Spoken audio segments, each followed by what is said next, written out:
creators, just create, just design. Like my father told me, it's discovering and creating for the sake of creating. It's the best gift you can have. The rest, the money that comes from creating and all that, is just a bonus. And if somebody tells you, hey, this guy already did it better, so what?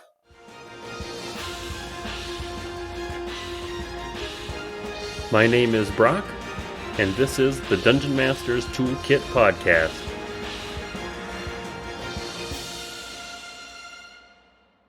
On today's episode, I talked to Darel Dominguez. We talk about creating stories, player stories, and keeping them front and center in your campaigns. We also talk about creating and publishing your own works. So this should be a good episode for you writers out there. If you're interested in helping out the show, don't forget to like, comment, and share the episodes. Contact me if you or a DM you know would like to be on the show. Use any of the affiliate links in the show notes, or support me over on Patreon or buy me a coffee. And with that, let's jump into the episode. Welcome, everybody. Today I have Darel Dominguez with me. Welcome, Darel. Hey, Brock, glad to be here. Feel great to be here with you on this podcast today. Awesome to have you. Why don't you tell us a little bit about yourself and how you got started in the tabletop role-playing space? All right. First of all, I am Darel Dominguez. I am Mexican, so a lot of the things that you guys might have lived over there in the United States or some other parts of the world, here in Mexico it was really different. So a lot of my experience with D&D is way different than a lot of the guys over there. Also, I'd like to say I'm the creator of the Scion, Copper bestseller, and the proposal of Long Rest Pack Magics, along with a handful of other races and stuff I put out that's been kind of popular. And about my starts in D&D, I'd like to point out, so that people feel like they can relate a little bit, is I was bullied way too much in junior high.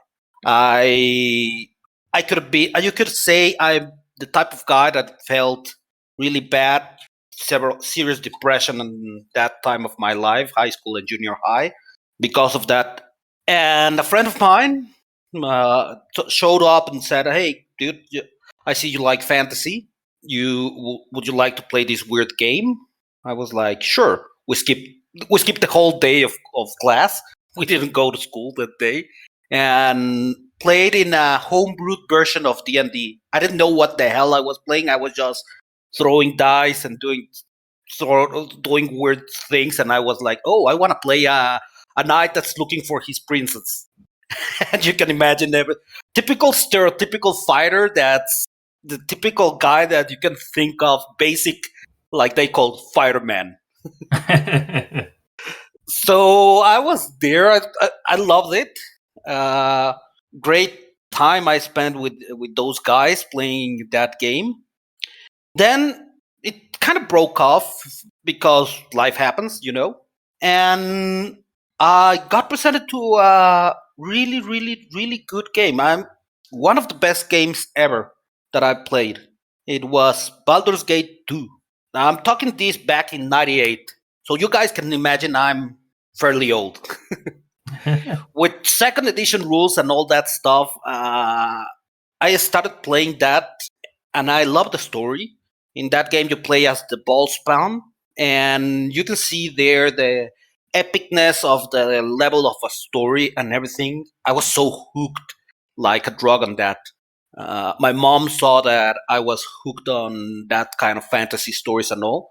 And well, then I discovered that my mom was what you might call the golden age geek. She was buying all the fantasy books that you can imagine from the 1960s. Dragons of Bern, for instance, she was way into it. Lord of the Rings, a lot of fantasy stuff. She was into that, and also Superman and comics and all that. And she saw that, hey, one of my kids finally has likes all this stuff. So we started. She fed that interest in me. So time came up. I met another group of people who saw me playing Magic the Gathering and said, "Dude, you seem to really like to create stories. Come on by our group. We'll play." That's the point when I learned that I was playing D&D on junior high. So I was like, "Okay, cool. Let's play these. Let's see what's happening." My first character then was a bard, because on Baldur's Gate game I loved that bard could do anything, Sure. and it was like this master of all. Well, sorry, like this apprentice of all, master of none. If you see the story of how in second edition the classes were made, you can see a lot of the history of why, for instance, a ranger has a spell casting.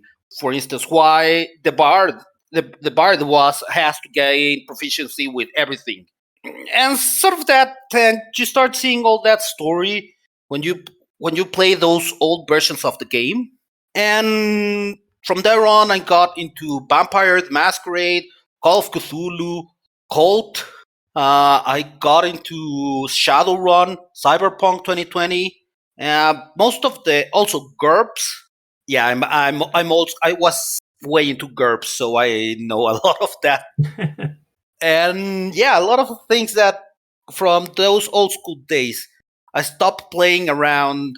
I don't remember the end of fourth edition. I stopped playing because I moved away. I moved to Mexico City, and I started. And all the guys that I knew that played well were just not available. Remember, this was before virtual tabletops were even a thing. So I started playing that. I started forgot that, and about during the pandemic, I found a group of guys who were looking for a player, and I was like, sure, why not? I haven't got nothing to do. Well, let's play. Started playing again, and from there on, the itch that I had in all the editions that I said, dude, I played for so long. This edition is lacking serious stuff. I mean, there's a lot of stuff, but it's missing so much from the other editions. Let's start with psionics. It's missing psionics, which if you see second edition, third edition, fourth edition, psionics has always been a very complex system, but integral part of it. In second edition and first edition, you can see that there's even the oh god, I forgot Dark Sun, where psionics are the main thing. Magic is like, oh god, no, don't do magic. And you got also the Gishes, the guys that were Gish, which came up, which the word Gish is also subtract with from the world from the Gitsara and Githyanki, because those guys were like mixes of magic and sword fighters, and that idea was missing. In third edition, you had the Dust Blade. In fourth edition, you had the Spellblade, and in 5e, you didn't have anything. So that's kind of what drove me into the idea that, dude, this is also giving creators a lot of place to expand if you know the history of what's missing. Right. So you actually have a pretty broad experience with the different systems that you've played. So for fifth edition, you're seeing these kind of blank spots that they missed, and you're kind of filling in those gaps, which is with the new rules and mechanics. Yes, totally. Because when you see the like, let's go with the spell swords. When you see the way they started in third edition, the Duskblade was this really, really interesting guy, which could channels. There was something called touch spells. It's also here in 5e, but in third edition it was very integral. There were hundreds of spells that were range of touch. So imagine that you could channel them via your sword. So I was like, dude, that's the thing that I love. The sword guy that's also doing spells. He's not good in both, but he can do it. Bard never fit that fantasy for me because it's also kind of like, yeah, you gotta be doing music and all that stuff, and not my guy. I'm more of the also remember child of the 90s, badass anti-hero. I'm gonna be the big bad guy and I'm gonna beat you up, you know. But I've got a heart of gold. So yeah, I saw all these things missing. For instance, psionics. Psionics was, like I said, this big integral thing. If you see the lore of the Forgotten Realms, you can see God. There's so much stuff there that psionics did that why didn't they do it? I saw the Mystic and I was like, great, dude, let's go with this. Never came out. So missed opportunity. Then you see that, for instance, and as far as mechanics, you can see in Shadowrun there's something called exploding dice.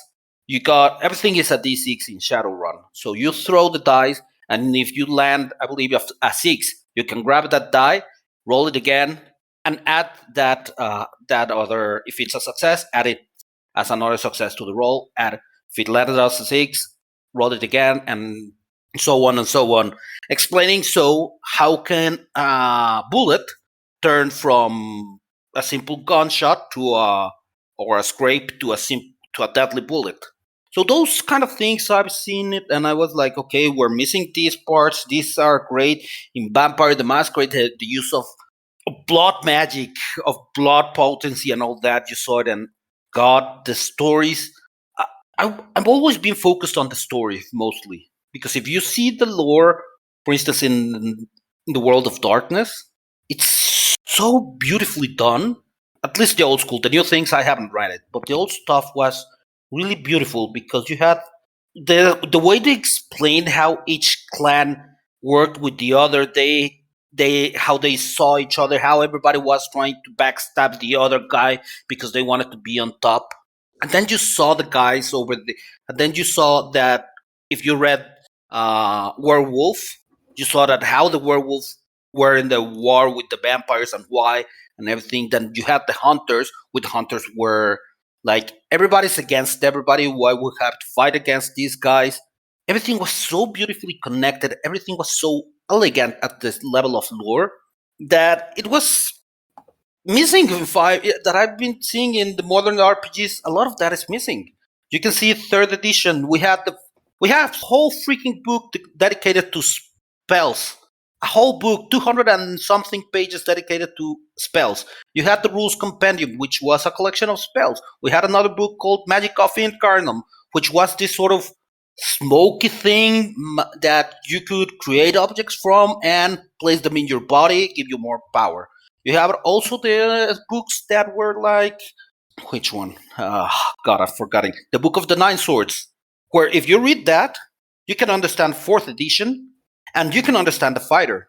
Because if you see the 3rd edition fighter, you see how this fighter went from being a class that just got bonus hits at every 2 levels, I believe, to a class that became like you got maneuvers, stances, strikes, and all that you had to move around and calculate spells like things. So when 4th edition comes, you see all the shadows of the Book of the Nine Swords. And when 5th edition comes and you see the Battle Master, you see all the shadows of that 3rd edition book in the Battle Master. So there's a lot of things going on over there that are missing.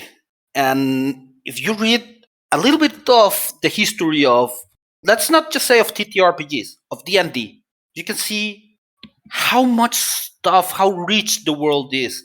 You can see guys that the lore channels, and you can see the guys that are talking about why when Io got split in half and became Bahamut and Tiamat, then their blood also created the rest of the dragons. You can see that, oh wait, and then these guys came over, their blood created the dragons, and the dragons created the dragonborn, which were originally eggs. And then you had all these kind of things that were connected. As you can see, why the dragonborn came to be, why did the whole draconic lineage of idea of sorcerers came to be? Because sorcerers, the idea was that they are the childs of dragons in 3rd edition, if I remember correctly. So they had all this draconic lineage and all that, which was really, really interesting for those guys to explore. Yeah, the lore and stuff is super cool, and it's awesome that you have such a kind of a deep knowledge of a lot of that stuff. Because I came in primarily with 5th edition, and I don't have all the books and stuff even. So I'm kind of newer in that, like getting into the lore of kind of the Forgotten Realms and the D&D genre. I mean, I love fantasy, but still just don't quite have all of that history there. Yeah, I mean, if for instance, let's start with like I said, Baldur's Gate is the first thing I knew about officially about D&D. You see me, you read, you see those stories, the Baldur's Gate stories. I have a soft spot for that city. So Descent into Avernus, I had to DM it. That actually I just finished it on Monday. So that's a that's part of another thing, something else I'll go later. But the Baldur's Gate, if you see that's the story about that city, the Ballspawn. The Ballspawn saved that city because of the lack, because there was ore was getting this ore and steel was getting destroyed. Uh, Before this, we need to know that Ball died during something called the Time of Troubles, where the gods became human because the gods were more interested in getting one over each other. So Ion, the over god, told them, "You guys stop screwing around. You become humanoid and walk amongst humans." Bal noticing this, he says, "Okay, I need to create as much progeny as I can because I'm gonna die." He knows this. He knew this, and he foresaw a prophecy where he would create children who would become murderers and destroy a lot of things, allowing him to return in one of his children.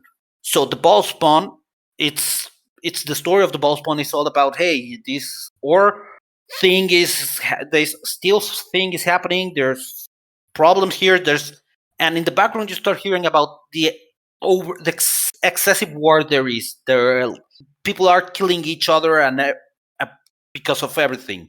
So the Ballspawn discovers that all this problem with the steel, with the wars and everything, it's all happening because Sarbok is plotting to kill everyone so that there's so much murder so that Ball can return or he can become Ball.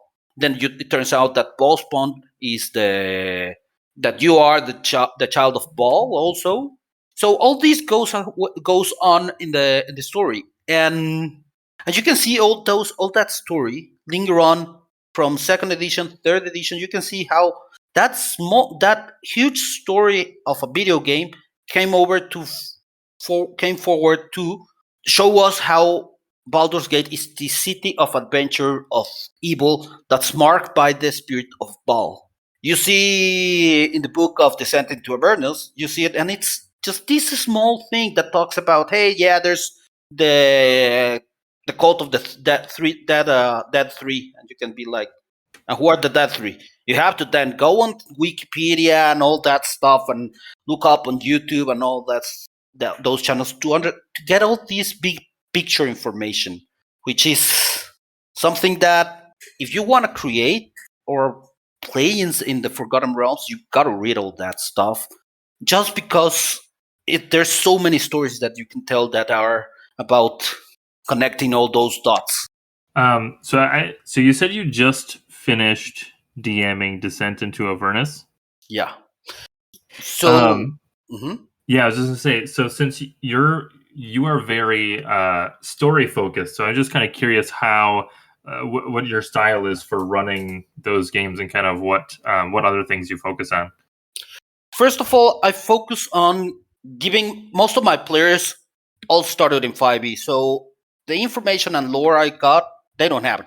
So I try to shape things into so that they in small bits so that they get it, which is also kind of great for me for telling those stories because it's like things you hear the story about World War One, and you can find it there reading getting those small bits that you read from books, from stories that you get from your grandparents that tell you, yeah, my great grandfather or my dad was there, and you start putting up pieces about what happened in the past. There's something here. There's a story here in Mexico that happened. There was in 1968, the government went into the private-owned university, and well, it was this huge deal. It's still talked about because the government shoot a bunch of students and all that.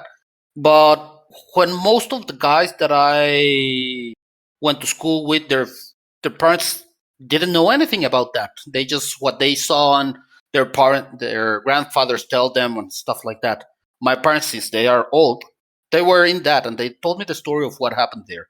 So that same idea about passing history through spoken stories, through stories of what happened, is how you go about telling the story of what's going on. For instance, with the Dead Three, I put up a lot of things that were about the history of Baal with Baldur's Gate, how the Dead Three have this tie believing that this is their city because Baal called it that because the biggest child he had was there. So we have that part. Then the whole Avernus, you can put the fall of Sariel like this story that the the parents tell their children about falling from grace and all that, and you can start putting up the pieces to your players about the small little pieces that they know. You have the whole story because you can read about it everywhere, and then you start fitting it to your players. Then when you show them that you take them to Avernus, in my case, you can see that, hey guys, so this whole story was wrong, for instance, or this whole part was correct. Oh god, then we need to explore this way. You need to go this part. It's not easy because you might say, yeah, I put them enough information there for them to deduce, and usually, like a friend of mine said, they're not players are not gonna think like you got like you. So you gotta go and fix everything. And oh yeah, you know that place you were looking for? It's not there. It's over there. Yeah, So I think there's something about when, as a DM, when you have all of the information, it's easy to kind of draw lines between like, okay, this, these things make sense, and then the players, maybe miss one of those key points, and then they're kind of just off on the wrong direction on what they think is actually happening. yeah, totally, and you need to adjust and think fast. One of the stupidest thing that happened with me during Avernus was this: the guys broke down their infernal machine. They needed to fix it, and I was like, "Who the hell will fix an infernal machine for the guys that are against them?" Then I came up with this whole idea of a bunch of goblins that were working in Avernus because they got dragged there because they didn't know, but they make the pact with the devil. They just signed a piece of paper and were like, "Yeah, sure, sure, dude." And so they started fixing the infernal machines and had a blast because these guys were like total lackeys, and their names were like 1 to 25, with one of them being called government. So the government had to do nothing, just tell the other guys. Then the guy called HR had to just whip them into shape because they were given a whip by my players. So it was a whole stupid. See, it was one stupid comment from another, which turned into 3 sessions, and I was like, "Oh God, this is becoming such a fun part of the story." But later on, you gotta say, "Okay, yeah, I had enough fun with this thing, so let's go back to the main story." But one thing I'm missing to say, and this is the most important thing for any DM, for anybody that's trying to DM any written adventure, and it's you gotta keep your players' stories front and center. The adventure that you are DMing is just a backstory. The main story is why the hell did this guy, let's call him, what was Dalber, came into hell? Yeah, Dalber came into hell because he made a pact with his goddess that he wanted to kill devils. So, but at the same time, he didn't know that we were signing his soul to be damned because he wanted to kill demons, and he signed his soul to be damned into Avernus, and now he's trying to get it back. And the only way he then suddenly knows about getting it back is, why don't I just try to convince Sariel to turn good, give me back my soul, and we can forget about this whole story. So that's one part. So you have to put up stuff that are for that guy's story. He faced some demon, for instance, that was some guy that he was facing all the time, and in the end he killed him. Then you got guys like one of my guys. He wanted to make a Hell Rider. he was the front and center Hell Rider. Suddenly, I saw this story about Raya, and I was like, dude, I don't need Raya. Raya can go stay behind and give all the information that she has to my player. And when he gets to Hell, all the time he was hearing stories about the last Hell Rider, that he's down there and he's killing demons and devils, and he's trying to get back Elturel to the material plane. And suddenly he went to Hell. He found his father, his mother, his brothers all killed by his brother, who made a pact with a devil because he wanted to save them. Then he became a devil, so everything went to hell from there on. He had to kill everybody of his family. Then the whole idea behind this guy's story was that he was scared of losing everything, so I made him lose everything. And in losing everything, I made him face the reality that he didn't need to fear losing things, because in the end, he was doing everything for a greater purpose. He had to keep on the big picture. And in the end, he became the ruler of Elturel. So, yeah. I like the advice of keeping the player's stories as the main story, and then, or kind of the main focus, and then the module or the adventure, or whatever you're doing, whatever you're running, as kind of just the background story. When you start up a campaign, do your players come to you with, like, I kind of want this to be like my story or the focus, or how do the stories of the players kind of work their way into your long-term campaign? First, I told my players, have a concept. You need to have a concept.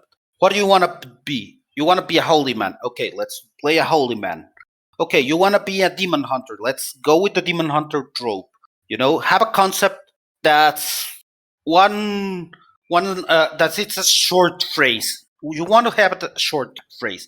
Then when that's written up in the character sheet, I told my guys, okay, who do you want to be? Who's this guy? What drove him to be this in the paper? And for instance, you had this guy, this paladin, which was like, yeah, I want to be total badass, and I want to be like in contact with Tiamat, and I want to and I want to free her. That's why, that's my whole purpose in life. And I told him, dude, that's just not it. Because if you want to free Tiamat, then you're playing the wrong adventure.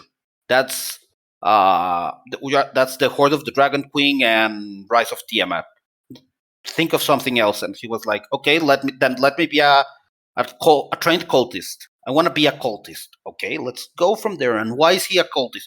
Oh, because he was trapped by the cult from childhood, thought that he had to be in favor of the Dragon Queen. Everything was the Dragon Queen, and his whole life was around the Dragon Queen. So why? And I told him, why is he adamant of being in Elturel? And then he was like, oh, yeah. You know that part of the Horde of the Dragon Queen where the story goes over to Elturel, this happens, okay, yeah. I want to be the guy that stayed behind. I want to be one of the trapped prisoners. And I was like, okay, cool. So my whole start of the adventure got shifted. Thank God, because the start of Descent into Avernus is bad to the bone. My recommendation, if you want to play that story, start with Fall of Elturel. That's the best way to start the adventure. So in Fall of Elturel, they go to the encampment and everything, and they find this guy there that's guiding them to where the encampment of the cult of the dragon is, and he's guiding them, and he's helping this guy, and he starts to help the Hell Riders, and then Elturel goes to hell, and he's like, he even told me, this is perfect because because now I can go into hell with the idea that I'm gonna free the Dragon Queen. His story was cut short because he said, I asked him, what do you want? What's his main desire of this guy? He was like, to free the Dragon Queen, to do what the other guys couldn't do. So when they went to hell, he saw the Dragon Queen, he met the main cult, and that's when I told him, you have to make a choice now. You either denounce the Dragon Queen and continue your story with the Descent into Avernus, or we create a new character because this guy's gonna stay behind with the Dragon Queen, and he stayed behind. But that's how what I'm saying. You see that you gotta work with your guys. Why did this guy get here? Why did this guy do is doing his this thing, and ask them what do they want? What do they desire? Because that desire is what's gonna drive your adventure. That's what's gonna tie. You need to tie up to the adventure, and that's gonna feed your story. And when you made the player make that decision on, are you gonna stay and make a new character, or are you gonna denounce the Dragon Queen? Was that did the player feel like that was a satisfying kind of like ending point for that character? Oh, totally. He was happy that at least this dream, this desire to free up to stay behind with the Dragon Queen was achieved.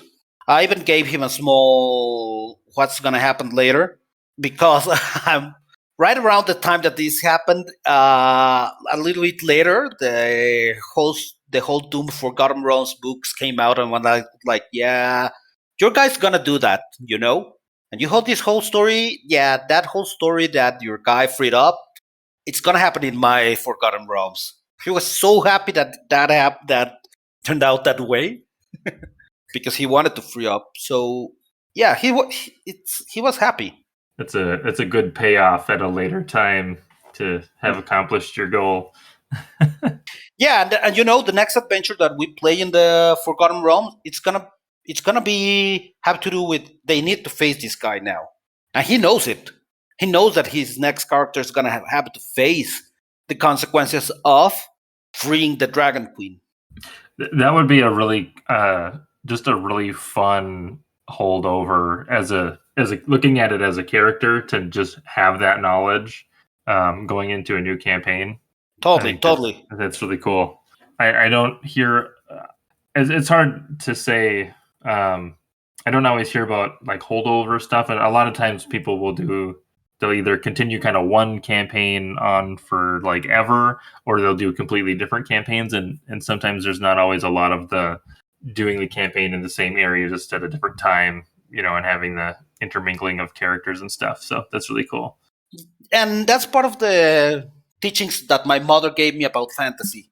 Because, for instance, the Dragons of Pern books, you can see it all there that the first book was, or even something a little bit more popular to today's culture, the Foundation series.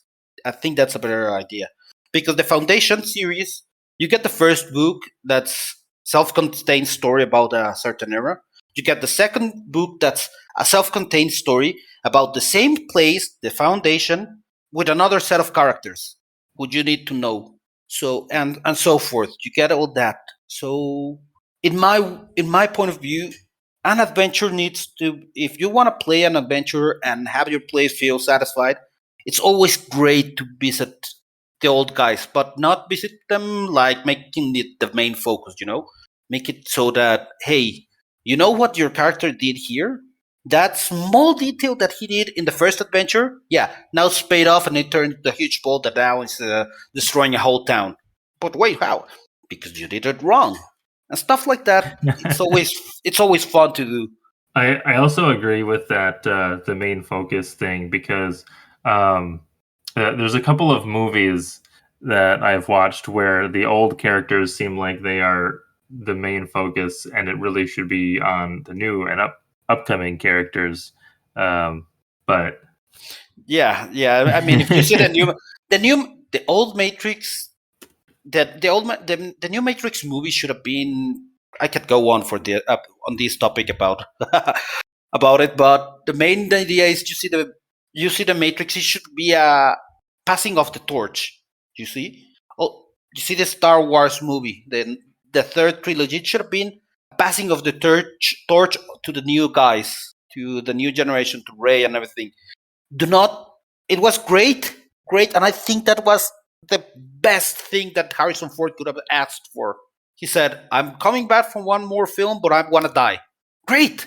You gave it all for them. You just made it so that this guy, and he had a significant death and everything, and it was, in my opinion, was more impactful because you know the whole story about Han Solo by this point, and you can, and it was like he died and his death was meaningful. He shouldn't have been all that prominent on the film, but at least he fed up with this. He was fed to the story, Right. so that you can get invested on the next generation's idea. That they screwed it up on the next two movies, let's not get into that.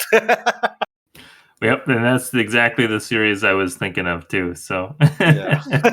I love Star Wars. Yeah. But stories aside, let's talk a little bit more about like your publishing process here or experience, I guess. So you have the Scion class on Drive Through RPG. I looked through it a little bit.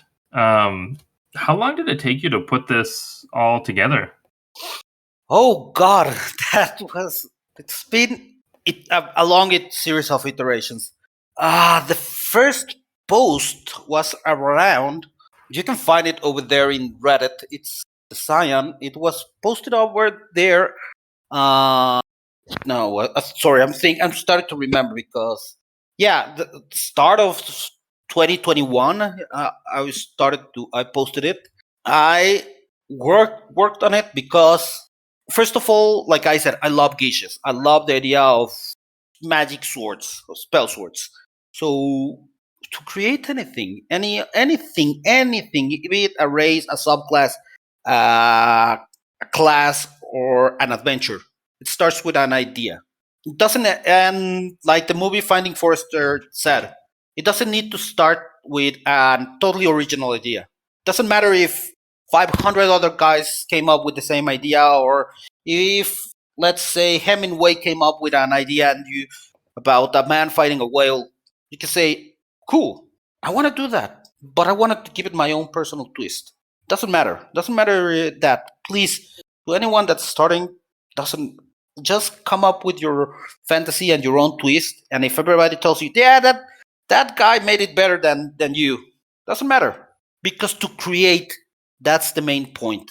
You can start by creating something, and if you see the first iteration in Reddit about the Scion, it's bad. It's way too OP. I'm giving up too much stuff to them. It's like 500 things that you need to keep track, and it was wrong. It was badly done in that part because I didn't care about what 5B was doing. I did it from a third edition, fourth edition perspective, Sure. and I did it with what I wanted. You always need to start with that idea. Give it everything that you want it to have. Then I start nitpicking away, finding out this, finding out the main fantasy, finding out how it should be. For instance, you see the Scion, and it started as a bunch of scribes that were hunting the evils of the church. And I always liked the topic of religious stuff over there in fantasy. And I was way into The Witcher at that time. You can see it all over the class. So I started with that, and then started nitpicking, cleaning it up, and everything. It's not a one day.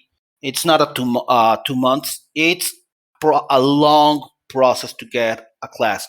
If you ask me, the science is still not there, but at least I'm at a point where I clean up the fantasy. I defined it. Yes, again, you can see there's hundreds of spell swords on the DM's Guild. There's a lot of guys who wanted to convert The Witcher. Yeah.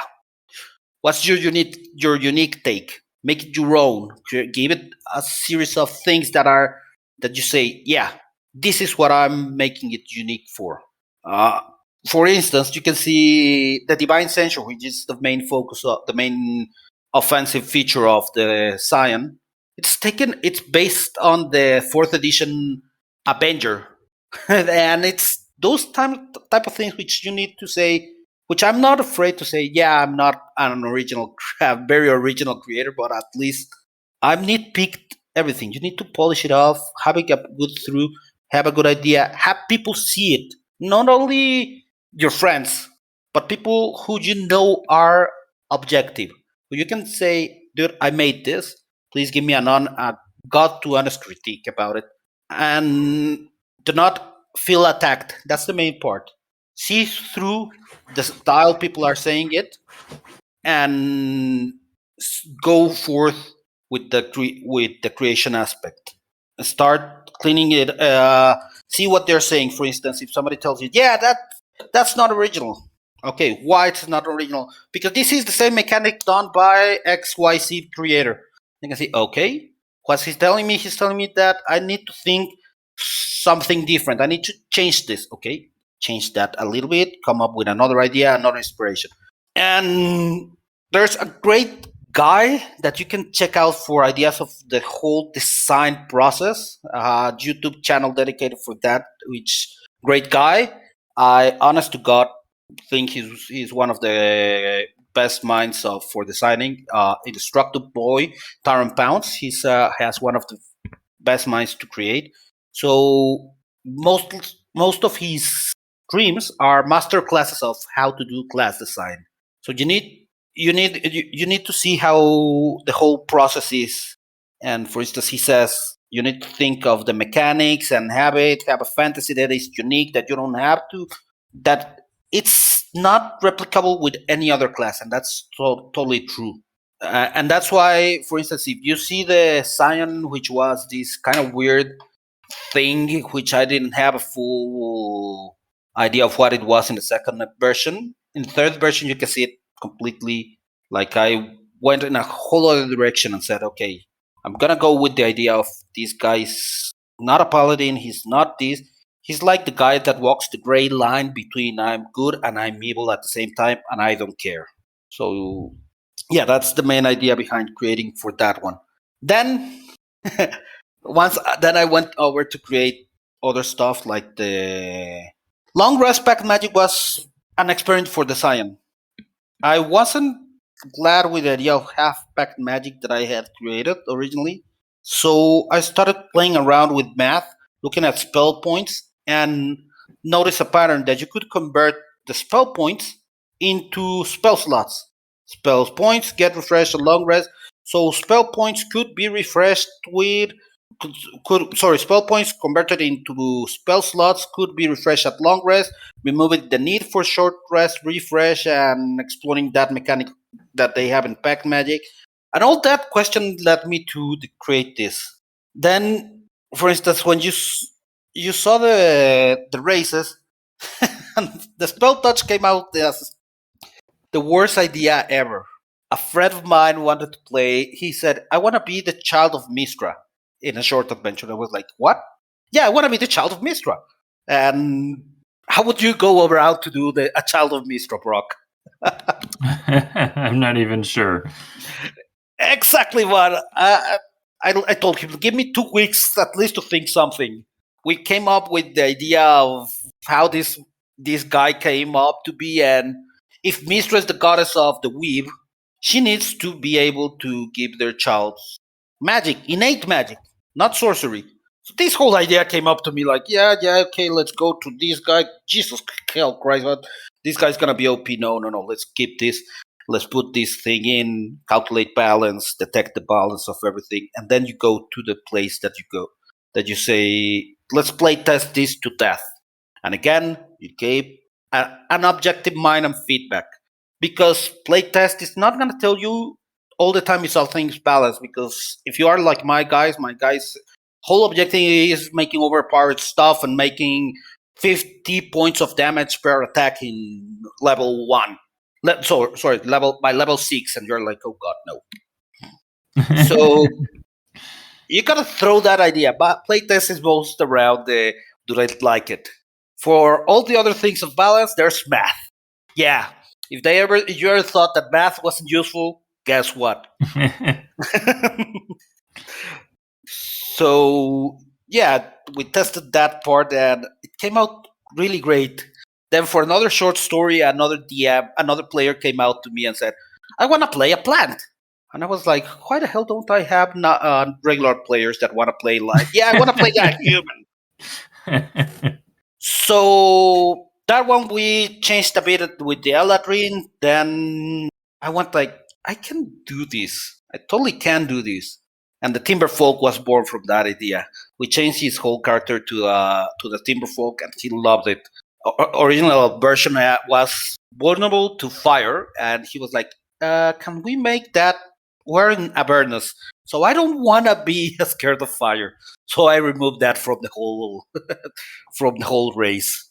But yeah, I mean, So a lot of your creations actually are out of, again, back to that idea that there are holes in 5e where your players either wanted to play something that just didn't exist for them, or there were classes that didn't exist yet that you wanted to fill in the blanks. yes, totally. Because, for instance, I'm gonna plug in the thing that I'm working on right now. I'm working on my psychic class, for instance, and that's because I believe one, we need at least two classes of intelligence. I did already the science, and I'm working on psychic. And the psychic, I got into the mind that with all the plot, with all the holes that we have from science and psychics that were in the previous versions, we could do this, and we have already a mechanic for these in Tasha's. It could totally balance out, and that's my problem with a lot of the proposed psychic, science, mystics, and all that, is that they don't seem to play at the same mechanic of psionic energy dice that Tasha proposed, and it could be a class. So right now I'm working on that idea, just writing it down, because that's another thing you need to do when creating. Start writing down. Do not overthink. Let the typing be your thinking. Just write as you think. And then go through it again, correct the wording, go through it again, check for tiny errors that of balance that do not make sense, and then start reviewing. And that's the main process that I do with everything. Sure. So really, it's just get all your ideas down on the paper and then fine tune it from there, and just keep going back and getting feedback and getting, cleaning things up until you get to the point where you're like, yep, I feel comfortable releasing this to the internet, basically. Yeah, and for instance, to quote another great creator, Heavy Arms, he once said the reason that he didn't make classes was because it was a long and tedious process that takes years to play test. So if you say, dude, this isn't fully play tested, there's a lot of things that I need to polish again. Don't fret about it. Polish it. Maybe somebody else, for instance, will play your class, will come back with feedback and say, dude, I think these guys found this and this and this combo that could break it. Or, for instance, the other day, some guy came up with the spell touch and said, "Hey, there's this whole mechanic around seeing magic and this and magical stuff." And he said, "Does that count for potions? Does this count for this, and that?" And I was like, "Okay, let's change that a bit." And I was fairly certain the spell touch was really well polished, and turned out it wasn't. There was somebody that found a mechanic that shouldn't been there. And when you do playtesting, do you tend to do a lot of playtesting yourself, or do you push it out to people on like Reddit, or how does that look for you? That's the part that is kind of. I'm a software developer for starters, so as a testing, there's one thing they teach you in college, that you are your worst tester. You can do certain aspects of testing, but you have a bias. You will always be biased to do things one or the other way. So with that in mind, my personal testing is focused on doing math, because math is subjective. For instance, the science tensure, how was it balanced against? Okay, so it's based on how the progression is for the ranger. How much damage does a ranger can do, and based off on that, you can go up and detect certain aspects that I can push the limit a little bit, and then you can spend your. You can also do a small smite with that. So how much is that smite up to gonna cost? So you need to see, then compare that part of damage mathematically with how much damage paladin can make, and you need to be mathematically objective. That's what I say mathematics are what you need to play test, then yeah, you also need to push it to other guys because again, you can make something for you, but if you want to publish, you're doing it for everyone else. So yeah, send it out to other guys to play it. I push it all over to my players, for instance, the Cyan, and I was like, yeah, dude, you gotta play this. The best class you're gonna play. It's tailor made for you.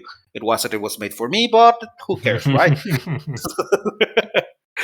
He played it. He found some broken stuff, so we worked it out. Some other guy found some other stuff that was. I pushed it, and he loved the flavor.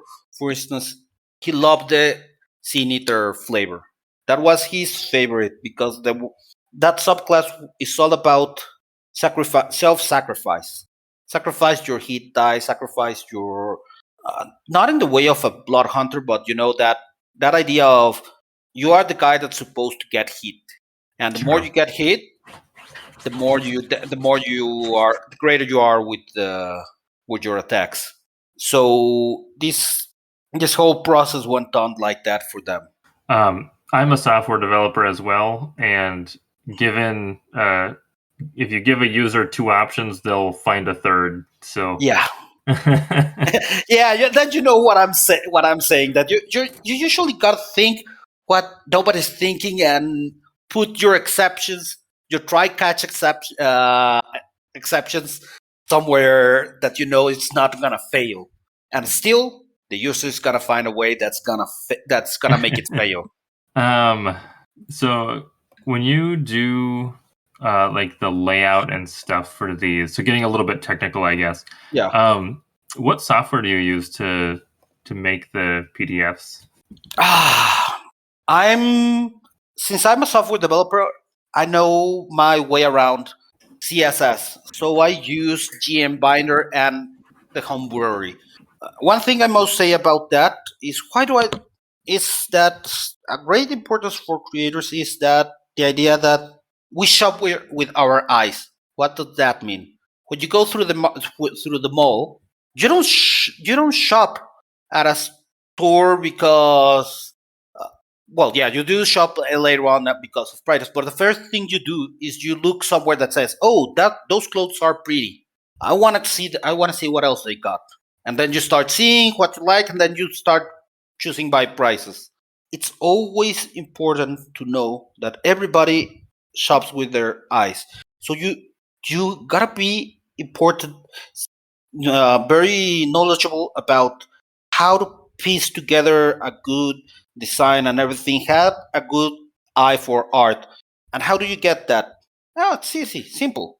Go through books and see what you like, what how's these put together that you like and everything. And if you don't have cash, because a lot of guys say, okay, I don't want to spend $1,000, $100 with a layout artist, then start learning CSS.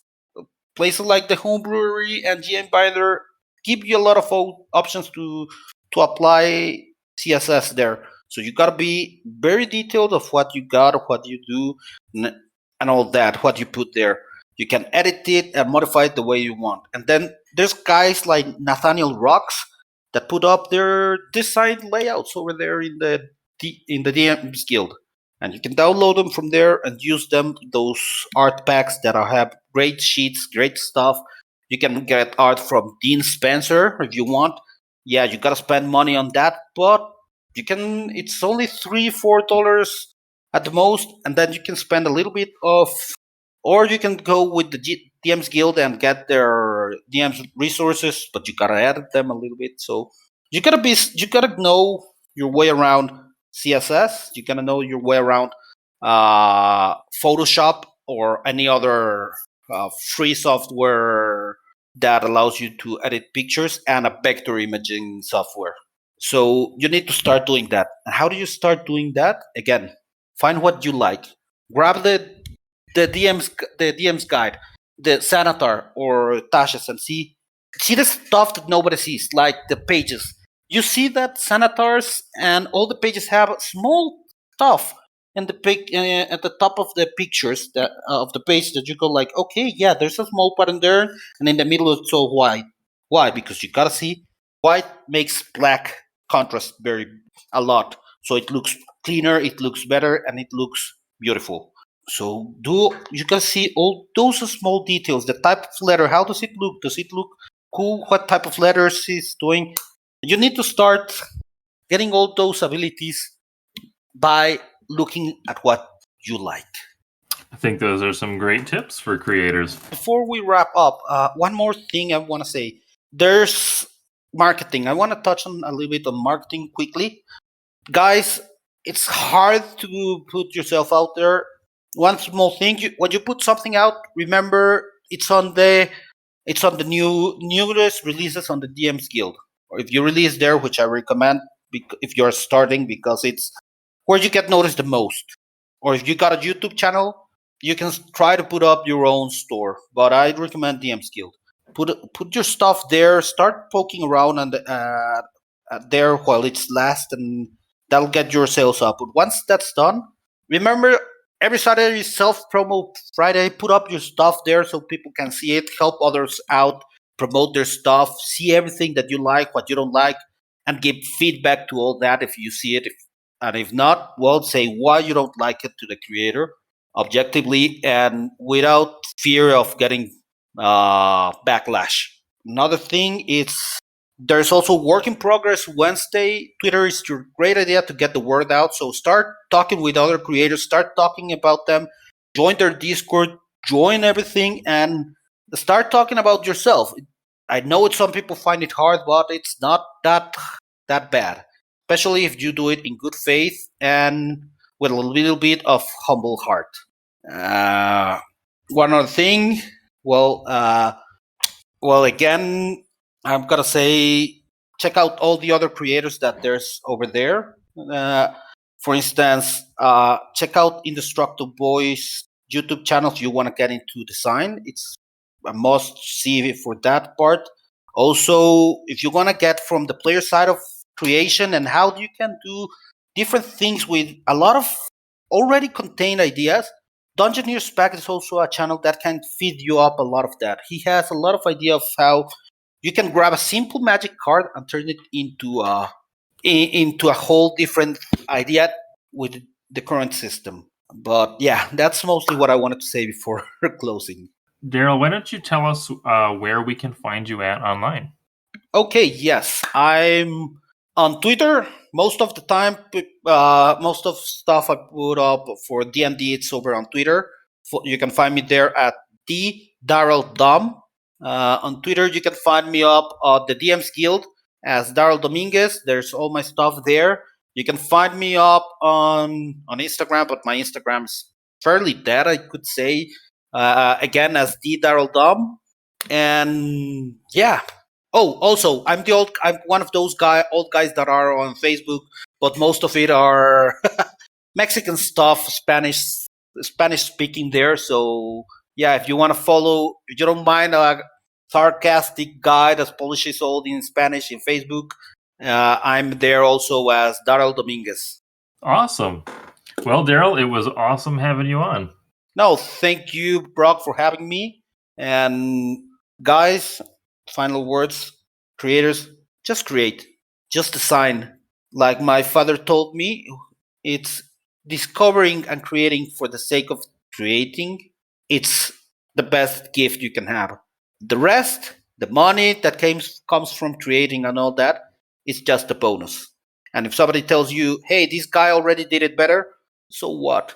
You're gonna do it better than them. Thanks for listening to this week's episode of the Dungeon Masters Toolkit podcast. You can find links to all of the products and resources that we talked about on the show in the show notes. And if you'd like to join the community or find out how to be on the show, check out our subreddit or join us in our Discord server.